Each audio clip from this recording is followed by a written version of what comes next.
Welcome in another episode of Realtree Rebels. Chase Parham and Bill Jordan joining me. Realtree founder and one of the architects of the new Ole Miss Realtree helmet that got announced this week all over social media. The Rebels will wear it in their upcoming game against Oklahoma here later this season. Another iteration of it, a little more of a Navy version of the helmet, normal Ole Miss script on the side. So we're going to talk about that today and some other things as well. Here coming up, Bill, if you're gracious enough to give us a little bit of his time. I know he's got guests in town, got stuff going on, so I appreciate it. Bill, it's a Thursday here before the Georgia Southern game. Thanks for joining us for a few minutes. I know it's a busy couple days for you before you head to Oxford on Saturday.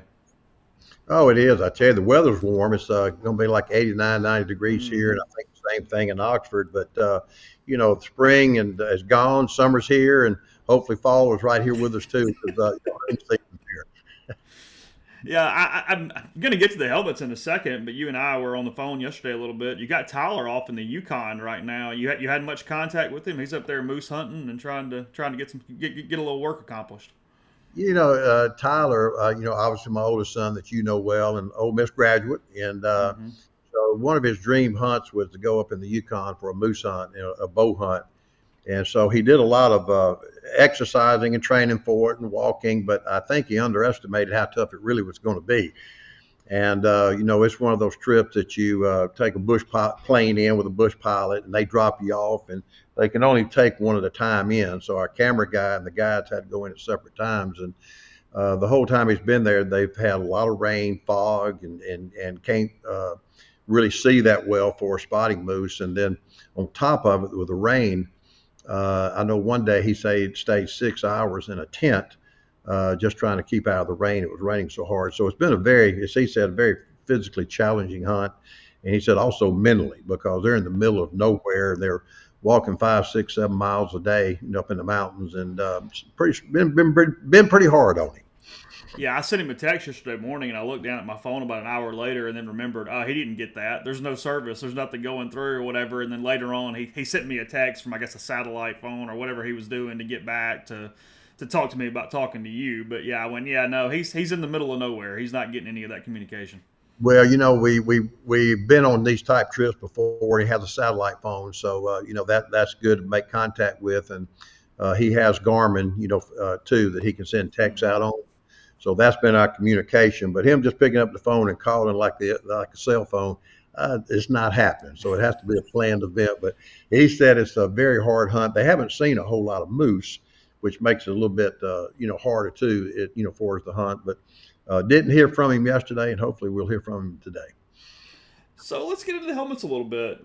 They hit social media yesterday. Obviously, you knew they were coming. What's this like for you? I mean, I know it's the second time that one's come out. It had the really popular Wave 3. It was named Helmet of the Year. Ole Miss fans loved it. The country, frankly, loved it. And then the design. And I want to get into the design of it in a second. But just when it comes out, what'd you sort of do? Did you start checking social media? Are you one of those guys you kind of hear from other people? You hear texts and calls and congratulations? What was sort of that hour like when you knew it was going live to the public yesterday? Well, it's a process. This is something that started 3 years ago, and I kind of keep your viewers up to date a little bit. But this is something that Coach Kiffin wanted, 3 years ago, and so the initial meetings were, hey, what can you do? I want to do something different to highlight a couple of games. And so we set out, with our designers here, and we designed the first helmet, a couple of years ago now. And so, as you said, got helmet of the year, for his NCAA schools, for his a new helmet. Very excited for that. Very excited for Ole Miss. And then the next collaboration is obviously with Lane again. He said, "Man, we need to do something." And so the Navy helmet, for its version, we had the kind of white with the powder blue. So the Navy was always a hot button for the school and for Lane. And so we put some combinations together and showed it to him. And he liked it. He liked it. And I remember when I took it out there to the school, he brought son Knox in. They looked at it, and everybody was giving thumbs up. So we knew we had a winner when Knox, was 14, said, "I like it." So we're excited about the helmet. And their reaction has been good. I think the helmet actually probably looks better than some of the photos that they took. Mm-hmm. And you see it and how it goes with different color uniforms. It's predominant navy. Got the red Ole Miss logo on the side and center stripe, and we mixed in a little bit of powder blue and a little bit of white with it as well. So the neat thing about it is it's going to be able to be used with a lot of different color jerseys. I do think I know the jersey color for the Oklahoma game, but I've been sworn to secrecy as of now. So, but I think the fans going to really like the uniform combination. Well, Bill, I had known that it was going to be Navy. I had heard that, but when we first started doing the post game show, and I got the backdrop, and I sent it to our intern, and I said, "Hey, just take this thing and turn it blue, and we're going to use that." I didn't realize we had the exact pattern. It didn't even cross my mind. Everybody goes, "Hey, is that an Easter egg?" And I went, "I don't know. Our intern just did it." And I went, "Nope, that's exactly what it was. We just happened to hit on that as we were doing it, because you have a lot of good iterations. I know you had a lot of options, ended up on the Navy, so that's what we're focused on. But how do you start out with even deciding which actual Realtree pattern to use to then color and mold to an Ole Miss type color scheme? Well, I think a lot of people think of Realtree as a hunting camouflage color. These are actually come off our fishing patterns, and so Yeah. we play around with the different fishing patterns, and some of the patterns just to me just look awesome. They look good on apparel, not only just on the helmet. And so it actually starts with a lot of our designers here. We'll sit down and put different color combinations together, put it on CAD, which is the paper CAD off the computer. And so, what's fun for us is a lot of our designers, we let, I'll go in there and give my 2 cents worth, but they're the creative people. And so we just start looking at a lot of different combinations and we kind of narrow it down. And then obviously, when we go to the school, Lane has a big part in it, and what he likes to see and what he thinks visually look good for his jerseys and pants and everything else in between. But it's for us, it's a labor of love. Our designers love working on it. I do think that when we got this project started, which Lane wanted to do a special helmet for a special game, and the Oklahoma game is it. And I do think that with Oklahoma coming into the conference, they tried to build the Ole Miss Oklahoma game up as a possible rivalry game, and so that was one of the reasons this game was picked, Oklahoma game. So when did the first designers start messing with it? I mean, when does this process work for this iteration of the helmet? How long of a process has this been? We probably started on it probably almost a year ago, and we just kept narrowing it down. And then back in the late spring, I was out at school with the helmet and with the designs, and obviously Lane came in, and we all looked at it and discussed it, and he kind of narrowed it down to this particular helmet. So. And again, it got Knox's approval too. So, that was a good thing. We got the 14-year-old on board with us, but the helmet really looks good. I think when people see it in person, it's a really good looking helmet. And you've got to have had a lot of proof of concept, because you mentioned, and we've known this, you see it all over the internet and everywhere else. That helmet and that design for the Wave 3 was what the recruits wanted. That was the uniform they were picking the most often. It's been something that has been a lightning ride, not just promotional and marketing for Ole Miss, but also in the acquisition process, the recruits and whatever. So I know that, there's probably a hope that, hey, this continues in that vein as well. No, absolutely. And I tell you, the days world too. When I played umpteen years ago, we had solid color helmets, and I do kind of applaud Lane just to do something different out of the box a little bit. And again, it's not every game, obviously. It's a special game against Oklahoma, but I think the kids really gravitate to it. We're talking about 18, 19, 20-year olds, and so they like it. They welcome the helmet. Lane, I think, saw a need to step out of the box and do something a little bit different. And I think for us too as well, it's Realtree's way of giving back to the Grove Collective. Percentage of the sales, go back to Grove Collective to try to keep that thing going for Ole Miss. And you hear so much about the portal. You're in it every day. You hear about it every day being in Oxford. But it takes money to drive these players to our school. And so a percentage of the proceeds are going to the Grove Collective, which I'm very excited about. Yeah, that goes for the apparel, which will be out soon. Nike, Coliseum among the distributors and the retailers for that. And I think that was one of the things that I really liked about this print that ended up happening. This pattern was that it is really good on apparel. It's good on hoodies and t-shirts and sweatshirts Correct. and things, and it goes with a lot of things. Tyler had shown me, I guess, a hoodie that had been designed of it, and I went, yeah, that'll kind of play. It's very neutral in a positive way, even though it sticks out and it shines. So is that also part of it? I mean, when you're looking at what are we going to use, which one. And I get Lane obviously is the one that's the driving force behind this, but just in general, it's got to look good on a helmet, but it's got to look good on a sweatshirt and a t-shirt and a hoodie too. It's got to be pretty all-purpose when you do this thing. No, absolutely. And I tell you, we talk about the cats for the helmet, same thing with the apparel. We put it on headwear, you put it on hoodies, t-shirts, sweatshirts, everything in between. Even to your cups down to your insulated type cups. So again, I think the main message for us is it was also a way not to have the players look different for that one game, special game. But I'm excited about it, and all of our folks at Realtree and our family just been able to contribute some percentage of the proceeds back to the Grove Collective, because at the end of the day, we're in a rat race, as you know, with other schools, and it's just kind of crazy. And I still think the NIL is going to have a lot more twists and turns as we all see and go forward. But it's all driven by dollars and cents and what we can do for the school. And so, in some way, we're glad that Realtree has an opportunity to put some money toward the school. Yeah, you mentioned it. If you go to Realtree.com throughout the season, we're using MPW 15% off there at Realtree.com as we move forward with the season. Yeah, you're exactly right. I mean, it's just another innovative way, and it gets everyone involved because, like you said, you buy apparel, you're getting something that's really cool looking, you're getting something associated with this Realtree and Ole Miss pattern and brand, and then a portion, bang, right there immediately back to the Grove Collective and pushing. And, it's one of the things that hits our message board all the time. The podcast stream is, how can I help? What can I do? And you talk about straight donations, but this is a way even beyond the donations that you get something very tangible in return immediately, and you know that you're just simply helping out by going in and getting the new item for basketball games, football games, or whatever's to come. No, you're absolutely correct. And the neat thing about it, everybody that purchases a hoodie or sweatshirt or anything of that nature, just know that some of that money goes back to the Grove Collective. And again, I know all about the Grove Collective. I'm part of the Grove Collective for the school. The school needs every penny it can to keep up with the bigger schools. We know where we sit on the grand scheme of things, and I think it's been absolutely remarkable with Walker Jones and others. How they've been able to pull the collective together, but it's an ongoing thing. It's just not, you don't run up to it and everything's going to be great. Those guys are challenged every day in today's world, and in my opinion, they're doing a great job at it. Did you find some pride? Because I know it wasn't an easy decision. You had some other color schemes, some other helmets that were at least in the running on what you guys were going to choose. That when you take a lot of options, all of them have people that like some of them, or vice versa, and it's not an easy decision. That from a design standpoint in your own company, you're able to provide several things that different stakeholders in the Ole Miss community would have preferred over another. I mean, it was somewhat of a tough process from just what little I heard about it.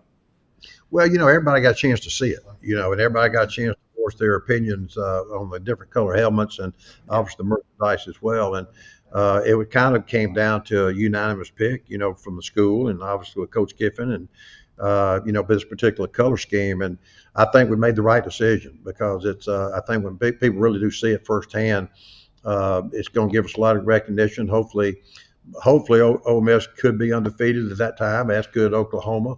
I think from the national perspective, could be good for the school. So that's, we're banking on that. And hopefully Coach Kiffin is, he's behind it 100%. So we're really thrilled about that Oklahoma game. What's it sort of been like for you right now? You got your daughter in her first semester at Ole Miss. Kind of how's that been going the last few weeks? I know Tyler went the full setup in the Grove for the first time with his tailgate and whatnot, and he's brought in and gone full bore on that. I mean, in some ways, I know obviously you still have a son in high school, but I mean, in general, for your older two, has it been pretty neat to have them back around Oxford so much and then taking that sort of extra step in whatever era of their lives they're in right now?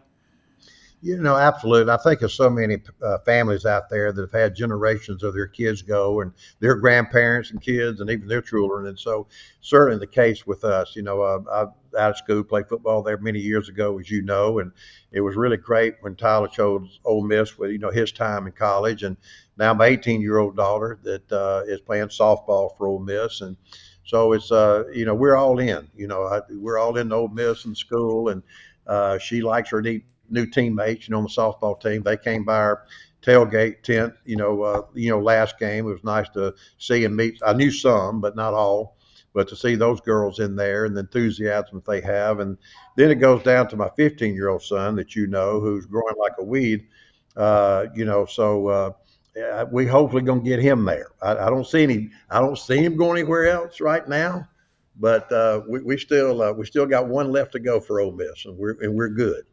Yeah, I mean, hang on to those years. You're not empty nest yet, Bill. You still get a little more time to spend with him before you kick him on out to college as well. I'm just curious. You got all your camo in the background. Where's your blue helmet at, Bill? Where's it at? Well, I kind of hinted to you yesterday. Yeah. We had a friend of mine guest down, and our bow season opened up. Over the last Saturday now. And so a friend of mine, Chipper Jones, played with Atlanta Yeah. Braves. I've known Chipper. Chipper and I got to thinking about it. Chipper's now 52 years of age, and it's hard for me to even find him. He's that old. But Chipper and I met when he was 22, 23 at the Braves. We've been friends for almost 30 years, and we've done a lot of hunting together and big avid outdoorsman. And he was a great football player in high school, and obviously Mm-hmm. made his living in his Hall of Fame career with the Atlanta Braves. But Chipper was down hunting, and I had this brand new helmet, one of a kind, that we've made all the approvals on, and it was in one of our buildings. And I had two hoodies there as well, and Chipper took a liking to them. And so the other morning, before I got to the farm, I go in looking for that helmet, and it's gone. And so we have other guests on the farm, and farm guys. I said, "Has anybody seen this helmet?" I'm panicking. I said, "That helmet can't get out yet before Ole Miss makes the announcement." And so I exhaust everybody. Everybody's been through the farm, the gate, the doors, and I said, "God, let me just. It's a long shot. Let me call Chipper." And so finally, I called him. This has been about 4 or 5 hours after the helmet was missing, and he texted me back with a smiley face and said, "I got it." I said, "What are you doing with my helmet?" He said, "I thought it was for me." So we had a big laugh about it, but it went to Atlanta, Georgia. The helmet went to Atlanta, Georgia. He called me yesterday. He said, "Give me your home address. It's on the way back." So I have not received it yet. I wish I had it up here today that we could look at, but Chipper enjoyed it for about 48 hours. So I should be getting it back hopefully sometime today. But just a good story, and I'm gonna try to get him to come to an Ole Miss football game with us. Hopefully sometime this fall. We talked about it. So, but he's got my helmet. So are you going to get him his own helmet moving forward? Can we work a way to get him one? Well, the neat thing, I'll tell you, your viewers a little bit about Chipper. He wants an Ole Miss helmet, and so I'm gonna get Lane to sign it for him, and maybe Jackson Dart. But he is a collector. He does a lot of stuff with baseball memorabilia of guys he played with, played All-Star games with, and just people he's met throughout the years. And he was telling me the same thing with football players. He's got a lot of helmets signed by professional football players, and he said he'd love to have an Ole Miss helmet. So we may even get him one this weekend. I'll bring it back home with me, but. I told him, I said, if I get you an Ole Miss helmet, that means you got to go to an Ole Miss game. So there could be Chipper Jones show up at an Ole Miss football game this fall. We hope so anyway.